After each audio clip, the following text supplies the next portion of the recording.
Last month, Marjorie Taylor Greene announced that she was leaving Congress. You may remember saying that she had been, quote, cast aside by MAGA previously. She was one of President Trump's biggest supporters, but she fell out with him over the Epstein files, and the president eventually called her Marjorie Taylor Greene. She spoke about that riff with Leslie Stahl on 60 Minutes. The Epstein files, and he was extremely angry at me that I had signed the discharge petition to release the files. I fully believe that those women deserve everything they're asking. They're asking for all of it to come out. They deserve it. And he was furious with me. What did he say? He said that it was going to hurt people. Well, Greene also said that she blames the president for violent threats against her family and that he has abandoned promises he made to focus on domestic issues over foreign policy. So let us bring in CBS News congressional correspondent Nikole Killion. So, Nikole, this was a wide-ranging interview. Obviously, the congresswoman also talked about the power the president has over even more moderate Republicans. I know you're going to talk about that. Yeah, well, broadly speaking, she talked about the president's hold on some Republicans. She claims that some of them kind of talk behind his back, but at the same time, they are presenting this united front, particularly when he decided to run for president last year, that these are people who kind of, in one case, weren't supportive of him behind closed doors, but then were in public at campaign events. Take a listen to how she put it to our Leslie Stahl.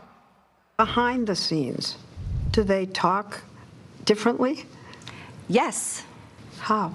Oh, it would shock people. Well, let's shock people. Okay. I watched many of my colleagues go from making fun of him, making fun of how he talks, making fun of me constantly for supporting him, to when he won the primary in 2024, they all started, excuse my language, Leslie, kissing his ass and decided to put on a MAGA hat for the first time. Now, a short time ago, we did hear from the president responding to this interview, continuing to call Congresswoman Greene, quote, Marjorie Taylor Brown, because he says Greene turns brown under stress. He says that Congresswoman Greene was jilted by the president, and that basically, that is why she kind of said what she said in this interview. But clearly, the president very critical of this interview, still very critical of Congresswoman Greene. So obviously, there is no healing in their rift as of yet, but certainly the first reaction we've seen from the president since that 60-minute interview. Yeah, I encourage people to check out that interview on Paramount Plus because it really is really well done. So let me ask you before you go, there's been a shakeup in the Texas Senate race. What can you tell us?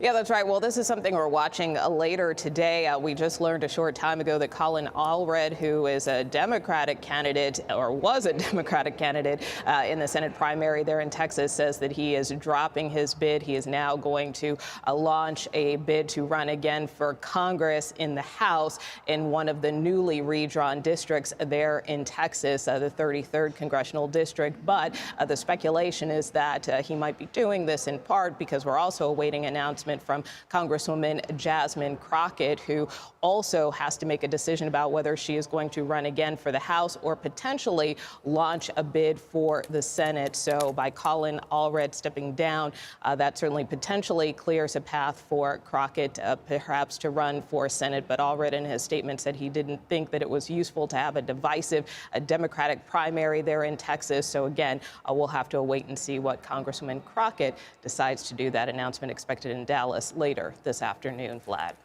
All right, Nikole Killion for us reporting from the Hill. Nikole, thank you very much.